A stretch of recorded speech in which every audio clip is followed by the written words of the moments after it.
Hi, I'm Raj Kumar with Devex here at the European Development Days, joined by Roland Michelitsch, who is also from Washington, D.C., also visiting Brussels like me. Roland is with the International Finance Corporation, the World Bank, where you had led the evaluation system on the investment side of the IFC, and now are running a new initiative, Let's Work, it's called. And as I understand it, and I want to hear from you, it's kind of a lens, a different lens of looking at the issue of employment. Obviously, massive challenge of youth unemployment around the world, and this is the IFC's attempt to say, what are the underpinning issues that cause that unemployment, and how do we create jobs through the private sector? Tell us about this initiative that you've been working on. Let me start out with what the problem is. The crisis is enormous. You already have currently 200 million people who are currently unemployed. You have an additional 620 million young people who are neither working nor studying.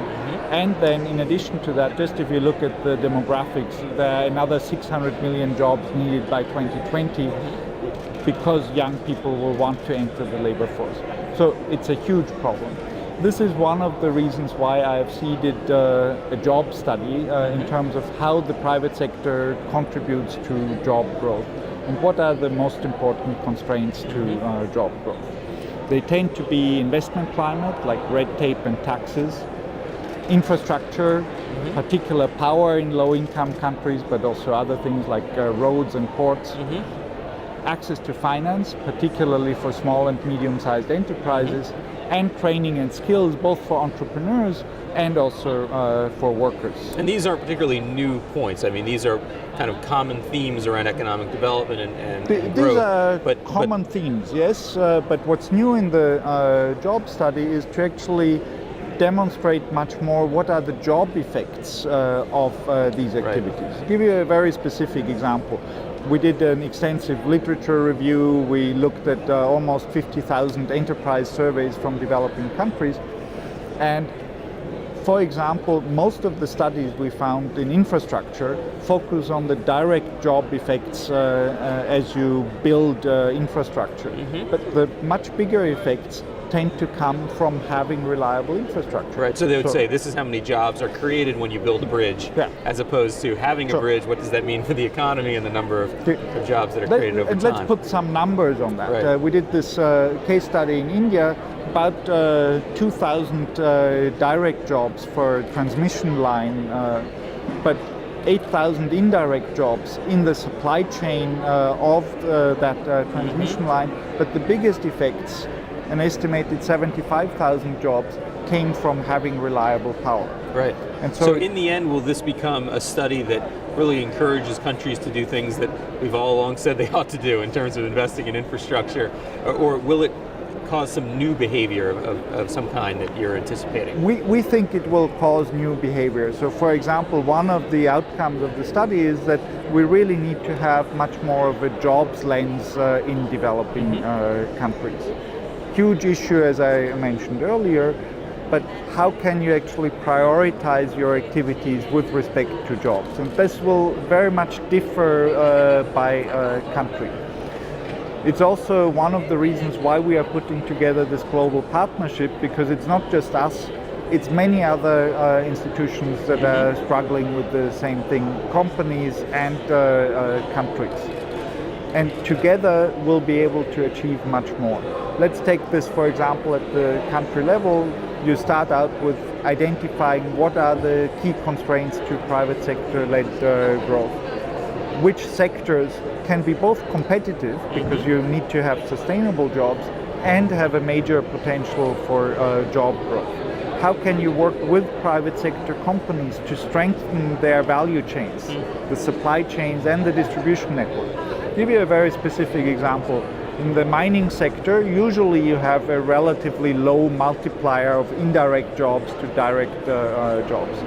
But in one of our client companies in Ghana, these were estimated to be 28 indirect jobs compared to one job in the mine.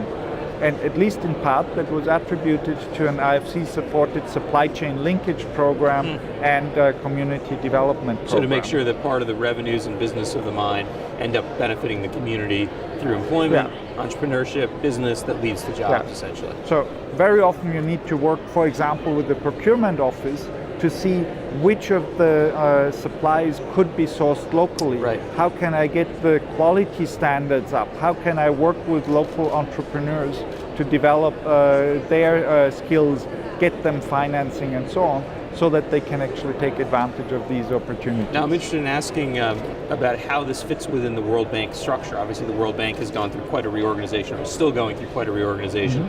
Where does an initiative like this live within the new World Bank? Okay, very good question. So first of all, the overarching goals of the World Bank are poverty reduction. So by 2030 we want to essentially eliminate poverty and increasing shared prosperity of the bottom 40%. And jobs is clearly the pathway out of poverty, as a lot of literature shows, and also interviews with poor people say, through jobs is how I get out of poverty.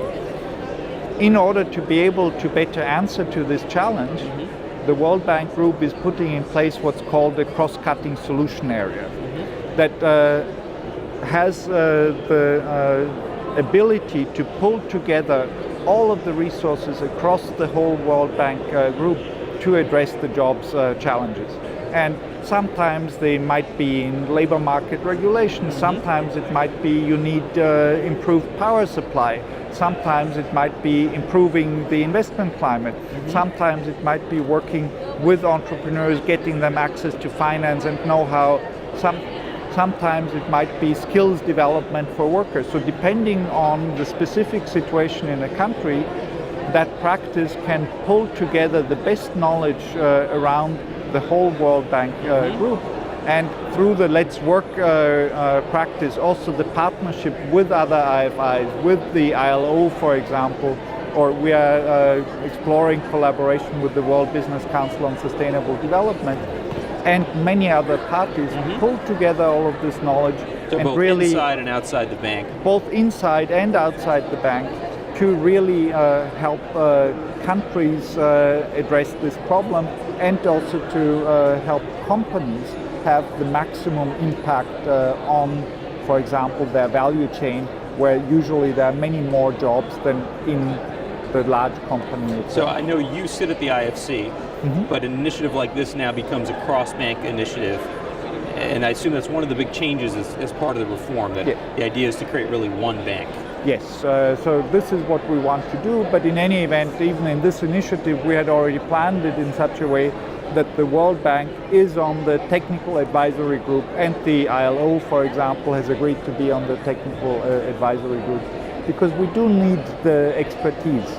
We want to focus on the private sector. This is where IFC has its comparative advantage, but it doesn't work unless you engage really also governments. They have to provide the appropriate investment climate so that the private sector can grow and thrive.